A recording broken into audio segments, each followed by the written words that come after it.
Urdu audio books .com پر آپ سن رہے ہیں سیرت سرور عالم صلی اللہ علیہ وآلہ وسلم، جلد اول، تالیف مولانا سید ابوالعلا مودودی، آواز وجیح احمد صدیقی، پروڈیوسر اظہر نیاز۔ باب 13، فصل 7، قوم سبا۔ قوم سبا کا علاقہ۔ سبا جنوبی عرب کی مشہور تجارت پیشہ قوم تھی، جس کا دارالحکومت مارب موجودہ یمن کے دارالسلطنت صنعا سے 55 میل بجانب شمال مشرق واقع تھا۔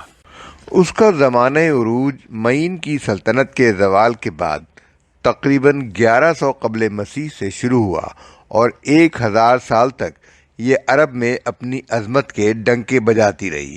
پھر 115 قبل مسیح میں جنوبی عرب کی دوسری مشہور قوم حمیر نے اس کی جگہ لے لی۔ غرب میں یمن اور حضر موت اور افریقہ میں حبش کے علاقے پر اس کا قبضہ تھا۔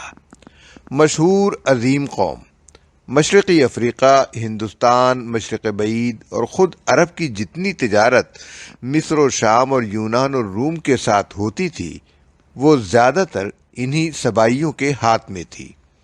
اسی وجہ سے یہ قوم قدیم زمانے میں اپنی دولت کے لیے نہایت مشہور تھی، بلکہ یونانی مورخین تو اسے دنیا کی سب سے زیادہ مالدار قوم کہتے ہیں۔ تجارت کے علاوہ ان کی خوشحالی کا بڑا سبب یہ تھا کہ انہوں نے اپنے ملک میں جگہ جگہ بند باندھ کر ایک بہترین نظام آبپاشی قائم کر رکھا تھا، جس سے ان کا پورا علاقہ جنت بنا ہوا تھا۔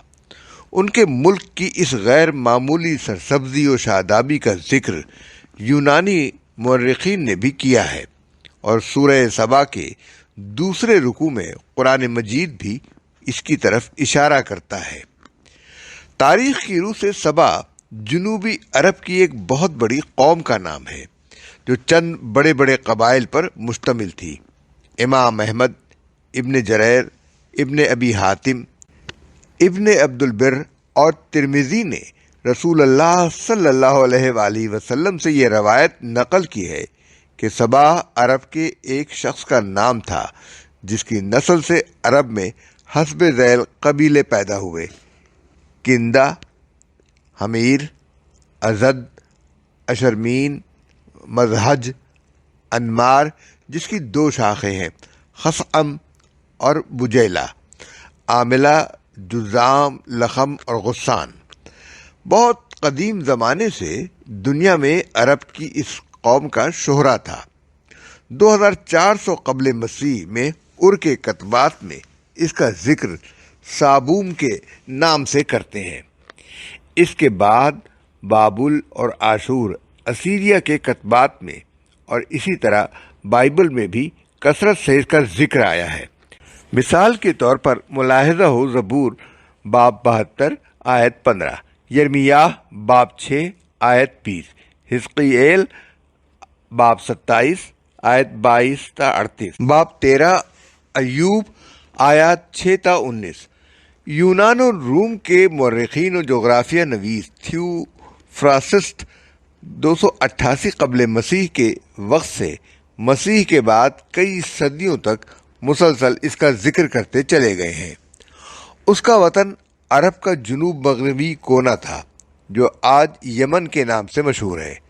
اس کے عروج کا دور 1100 قبل مسیح سے شروع ہوتا ہے۔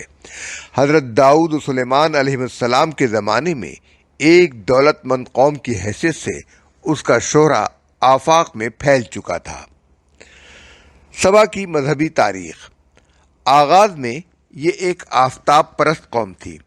قرآن مجید سورہ نمل آیت 24 سے معلوم ہوتا ہے کہ حضرت سلیمان علیہ السلام کو جب ہدہد نے اس قوم کا حال سنایا، اس وقت یہ آفتاب کی عبادت کرتی تھی۔ عرب کی قدیم روایات سے بھی اس کا یہی مذہب معلوم ہوتا ہے۔ چنانچہ ابن اسحاق علماء انساب کا یہ قول نقل کرتا ہے کہ سبا کی قوم دراصل ایک مورث اعلیٰ کی طرف منسوب ہے، جس کا نام عبد الشمس، بندہ آفتاب یا سورج کا پرستار اور لقب سبا تھا۔ بنی اسرائیل کی روایات بھی اسی کی تائید کرتی ہیں۔ ان میں بیان کیا گیا ہے کہ ہدہد جب حضرت سلیمان علیہ السلام کا خط لے کر پہنچا تو ملکہ سبا سورج دیوتا کی پرستش کے لیے جا رہی تھی۔ ہدہد نے راستے ہی میں وہ خط ملکہ کے سامنے پھینک دیا۔ پھر جب سبا کی ملکہ حضرت سلیمان علیہ السلام 965 تا 926 قبل مسیح کے ہاتھ پر ایمان لے آئی تو اغلب یہ ہے کہ اس کی غالب اکثریت مسلمان ہو گئی تھی، لیکن بعد میں نہ معلوم کس وقت اس کے اندر شرک و بت پرستی کا پھر زور ہو گیا اور اس نے المقا چاند دیوتا، استر، زہرہ، ذات حمیم اور ذات بودان یعنی سورج دیوی، ہوبس، ہرمتم یا ہرمیت اور ایسے ہی دوسرے بہت سے دیوتاؤں اور دیویوں کو پوجنا شروع کر دیا۔ المقا اس قوم کا سب سے بڑا دیوتا تھا اور اس کے بادشاہ اپنے آپ کو اسی دیوتا کے وکیل کی حیثیت سے اطاعت کا حقدار قرار دیتے تھے۔ یمن میں بکثرت کتبات ملے ہیں جن سے معلوم ہوتا ہے کہ سارا ملک ان دیوتاؤں اور خصوصاً المقا کے مندروں سے بھرا ہوا تھا اور ہر اہم واقعے پر ان کے شکریہ ادا کیے جاتے تھے۔ تاریخ سے یہ بات معلوم ہوتی ہے کہ قدیم زمانے سے قوم سبا میں ایک عنصر ایسا موجود تھا جو دوسرے معبودوں کو ماننے کے بجائے خدائے واحد کو مانتا تھا۔ موجودہ زمانے کی عصری تحقیقات کے سلسلے میں یمن کے کھنڈروں سے جو کتبات ملے ہیں ان میں سے بعض اس قلیل عنصر کی نشاندہی کرتے ہیں۔ 650 قبل مسیح کے لگ بھگ زمانے کے بعض کتبات بتاتے ہیں کہ مملکت سبا کے متعدد مقامات پر ایسی عبادت گاہیں بنی ہوئی تھیں جو ذو سموی یا ذو سماوی یعنی رب السما کی عبادت کے لیے مخصوص تھیں۔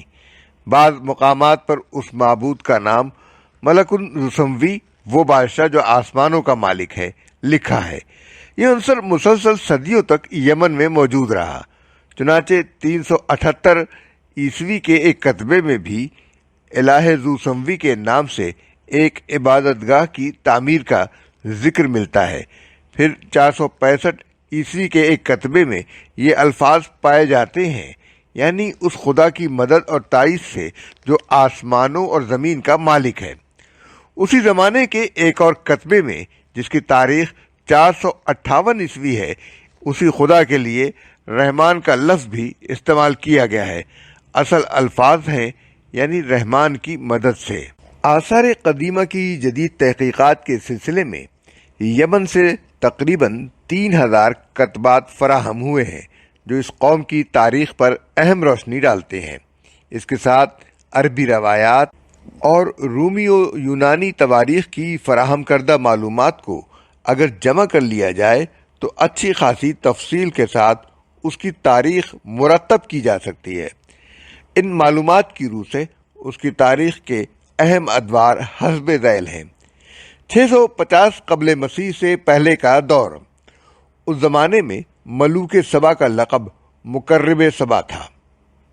اغلب یہ ہے کہ یہ لفظ مقرب کا ہم معنی تھا اور اس کا مطلب یہ تھا کہ یہ بادشاہ انسانوں اور خداؤں کے درمیان اپنے آپ کو واسطہ قرار دیتے تھے، یا دوسرے الفاظ میں یہ کاہن بادشاہ پریسٹ کنگ تھے۔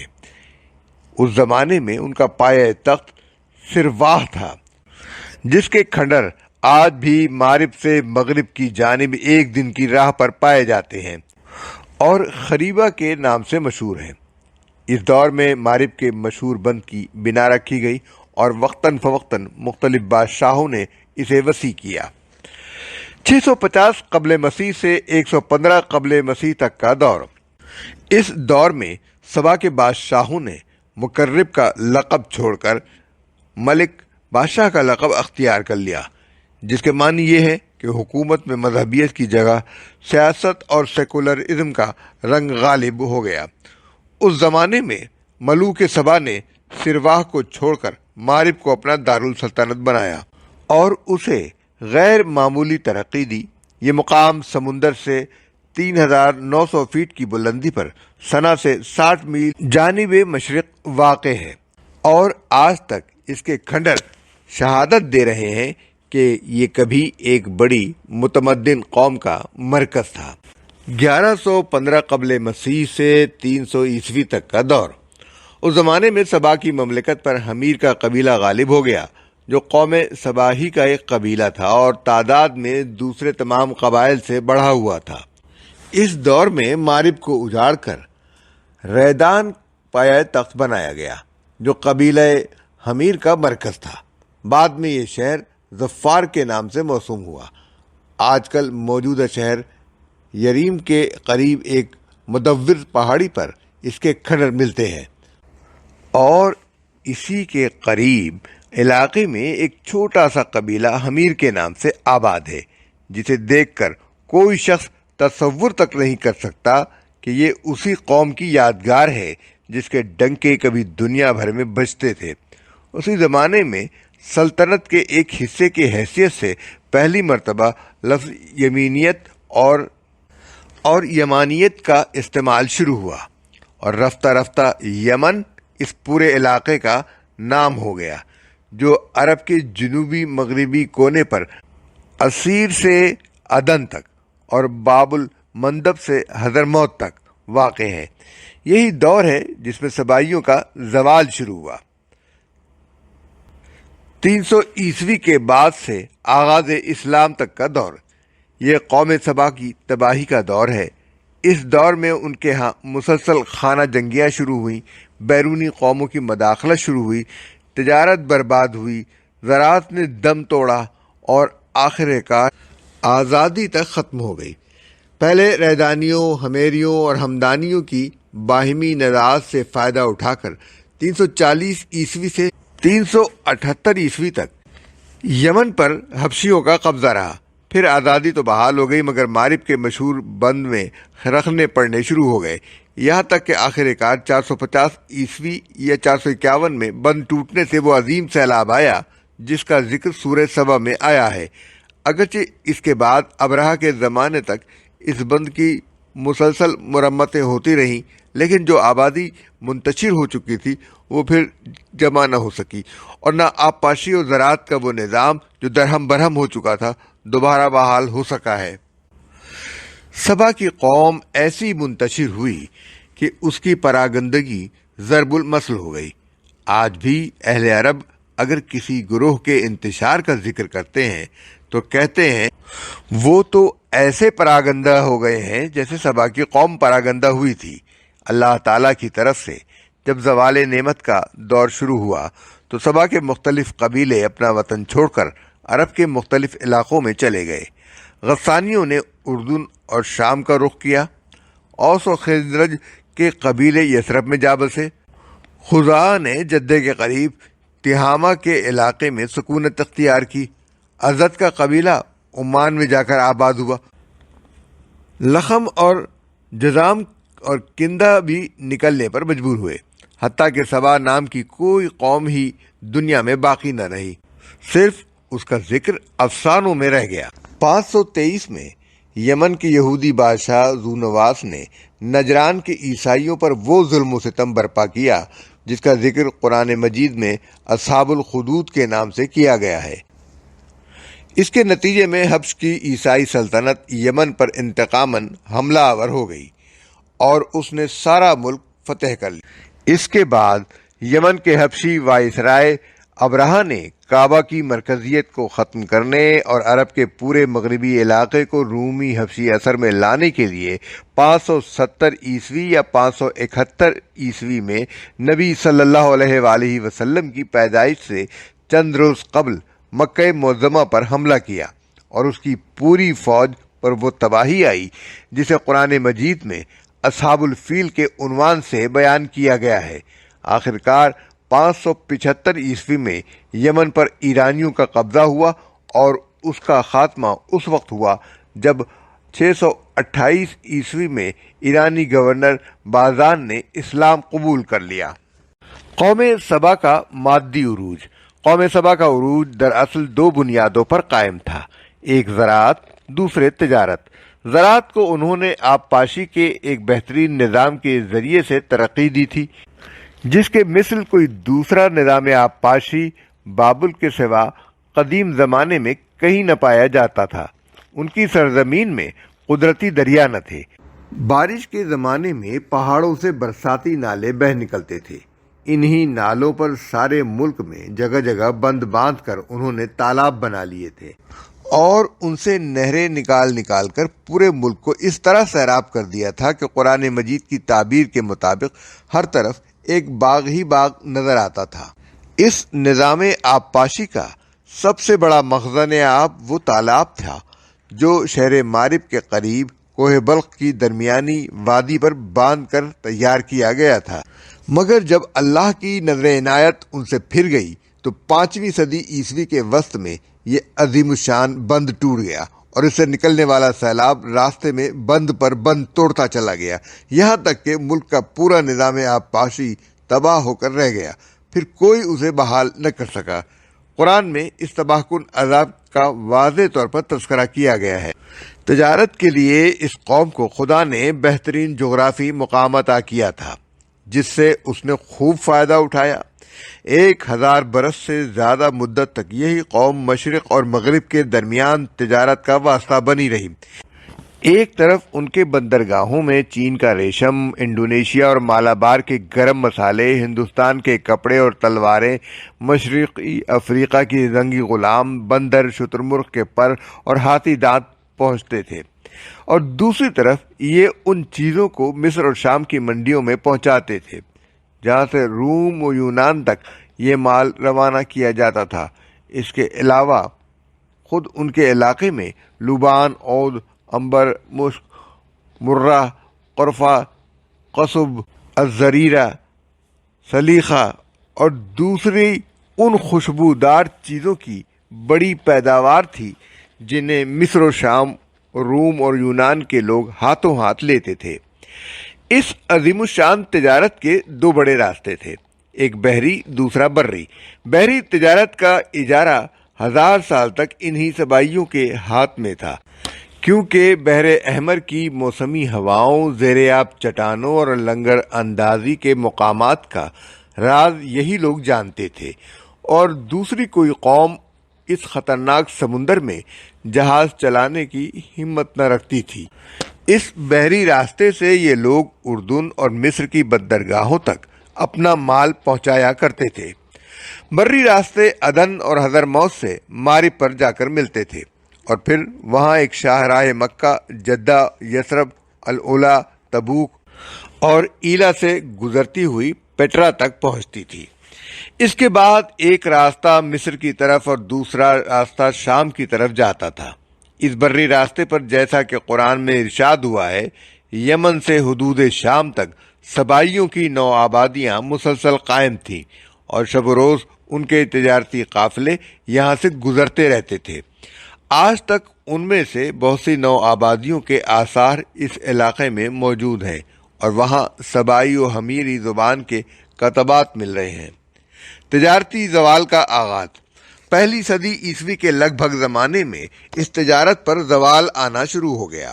شرق اوسط میں جب یونانیوں اور پھر رومیوں کی طاقتور سلطنتیں قائم ہوئیں تو شور مچنا شروع ہوا کہ عرب تاجر اپنی اجارہ داری کے باعث مشرق کے اموال تجارت کی من مانی قیمتیں وصول کر رہے ہیں، اور ضرورت ہے کہ ہم خود اس میدان میں آگے بڑھ کر اس تجارت پر قبضہ کر لیں۔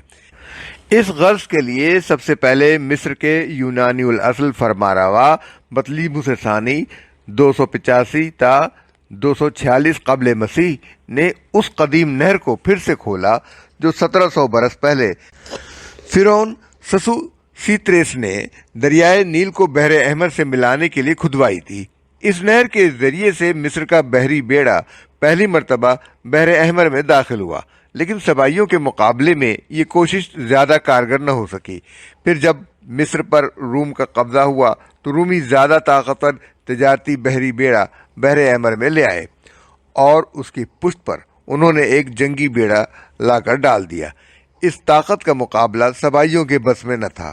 رومیوں نے جگہ جگہ بندرگاہوں پر اپنی تجارتی 9 آبادیاں قائم کی، ان میں جہازوں کی ہر ضرورت فراہم کرنے کا انتظام کیا اور جہاں ممکن ہوا وہاں اپنے فوجی دستے بھی رکھ دیے، حتیٰ کہ ایک وقت وہ آ گیا کہ عدن پر رومیوں کا فوجی تسلط قائم ہو گیا۔ اس سلسلے میں رومی اور حبشی سلطنتوں نے صبائیوں کے مقابلے میں باہم ساز باز بھی کر لیا، جس کی بدولت بالآخر اس قوم کی آزادی تک ختم ہو گئی۔ بحری تجارت ہاتھ سے نکل جانے کے بعد صرف بری تجارت صبائیوں کے پاس رہ گئی تھی، مگر بہت سے اسباب نے رفتہ رفتہ اس کی قبر بھی توڑ دی۔ پہلے نبطیوں نے پیٹرا سے الاولیٰ تک بالائی حجاز اور اردن کی تمام نو آبادیوں سے صبائیوں کو نکال باہر کیا۔ پھر 106 عیسوی میں رومیوں نے نبطی سلطنت کا خاتمہ کر دیا اور حجاز کی سرحد تک شام و اردن کے تمام علاقے ان کے مضبوط ہاتھوں میں چلے گئے۔ اس کے بعد حبش اور روم کی متحدہ کوشش یہ رہی کہ صبائیوں کی باہمی کشمکش سے فائدہ اٹھا کر ان کی تجارت کو بالکل تباہ کر دیا جائے۔ اسی بنا پر حبشی بار بار یمن میں مداخلت کرتے رہے، یہاں تک کہ آخر کار انہوں نے پورے ملک پر قبضہ کر لیا۔ عذاب سے پہلے کا مصرفانہ تمدن۔ اس طرح اللہ تعالیٰ کے غضب نے اس قوم کو انتہائی عروج سے گرا کر اس گڑھے میں پھینک دیا جہاں سے پھر کوئی مغضوب قوم کبھی سر نہیں نکال سکی۔ ایک وقت تھا کہ اس کی دولت کے افسانے سن سن کر یونان و روم والوں کے منہ میں پانی بھر آتا تھا۔ اسٹرابو لکھتا ہے کہ یہ لوگ سونے اور چاندی کے برتن استعمال کرتے ہیں اور ان کے مکانوں کی چھتیں اور دیواروں تک میں ہاتھی دانت، سونے، چاندی اور جواہر کا کام بنا ہوا ہوتا ہے۔ پلینی کہتا ہے کہ روم اور فارس کی دولت ان کی طرف بہی چلی جا رہی ہے۔ یہ اس وقت دنیا کی سب سے زیادہ مالدار قوم ہے اور ان کا سرسبز شاداب ملک باغات، کھیتوں اور مواشی سے بھرا ہوا ہے۔ آرٹی میڈروس کہتا ہے کہ یہ لوگ عیش میں مست ہو رہے ہیں اور جلانے کی لکڑی کے بجائے دار چینی، سندل اور دوسری خوشبودار لکڑیاں جلاتے ہیں۔ اسی طرح دوسرے یونانی مورخین روایت کرتے ہیں کہ ان کے علاقے کے قریب سواحل سے گزرتے ہوئے تجارتی جہازوں تک خوشبو کی لپیٹیں پہنچتی ہیں۔ انہوں نے تاریخ میں پہلی مرتبہ سنا کے بلند پہاڑی مقام پر وہ فلک شگاف عمارت اسکائی اسکریپر تعمیر کی جو قصر غمزان کے نام سے صدیوں تک مشہور رہی ہے۔ عرب مورخین کا بیان ہے کہ اس کی 20 منزلیں تھیں اور ہر منزل 36 فٹ بلند تھی۔ یہ سب کچھ بس اسی وقت تک رہا جب تک اللہ کا فضل ان کے شامل حال رہا۔ آخر کار جب انہوں نے کفران نعمت کی حد کر دی تو رب قدیر کی نظر عنایت ہمیشہ کے لیے ان سے پھر گئی اور ان کا نام و نشان تک باقی نہ رہا۔